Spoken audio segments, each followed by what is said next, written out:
Today we're going to be testing the KAIWEETS 2500 digital insulation tester.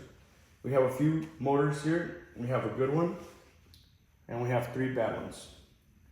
Permanent split capacitor motors and ECM. We have a good compressor here that we're going to check to give you some comparisons. To start the test, you're going to want to turn on the meter, and for most residential motors, you're going to want to put it on the 500 volts. So we're going to put the little timer here, and then you're going to pick a lead that you want to test here.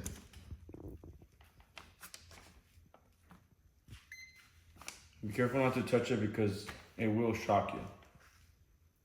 So instantly you can tell we're already getting 20, and the bar is all the way to the top, all the way to the 20 full. And it's super easy to read. And at first I didn't understand it, but I read the manual and it tells you exactly how to use it. But if you get confused, basically this is the voltage that you can go up to. Like I said, for residential, commercial HVAC, this is about where you're gonna be at. Mainly for residential. Once you start going into like anything bigger than 510 in commercial, well then you're gonna be able to go to the 1000 or the 2500. You can also check for continuity, and it's also a meter for voltage, AC and DC.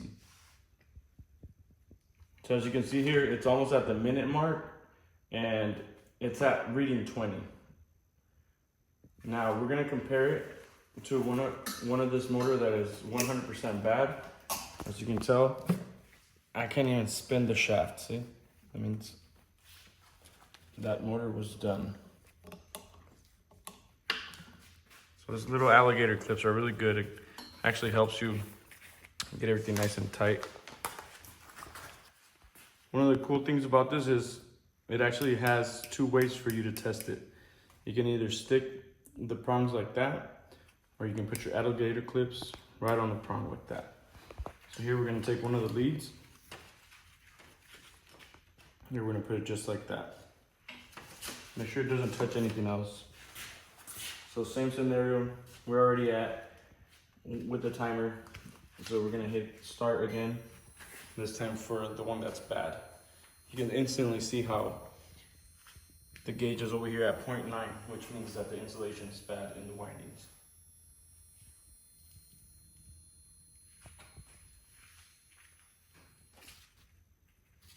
This motor and this motor are the same, so we're gonna test and I'm gonna show you what a bad motor looks like. I already showed you what that one looks like being good. Now we're gonna take one of the leads here and do the same thing. Make sure it's not touching anything else.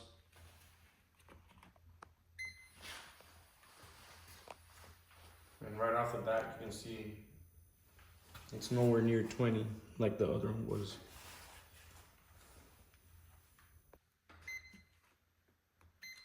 Now we're gonna do the compressor test. This is gonna check if the windings inside the compressor are good. You're gonna wanna get yourself a nice good copper grounding. Get it nice and firm on there. And then you can do one winding at a time. The same test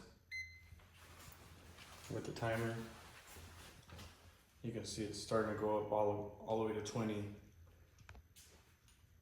This was a running compressor when I took it out. The only reason we had to change this was because the outdoor condenser coil they didn't have anymore, so we're left replacing the whole unit.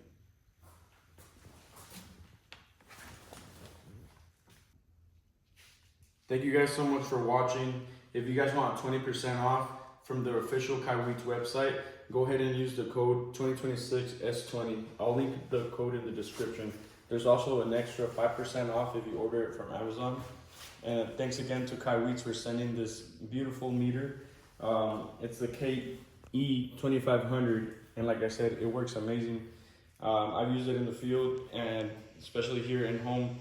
It's nice to be able to test and verify that the motor is bad and you're not just guessing on parts. Thank you so much, KAIWEETS, and I'll see you guys on the next one.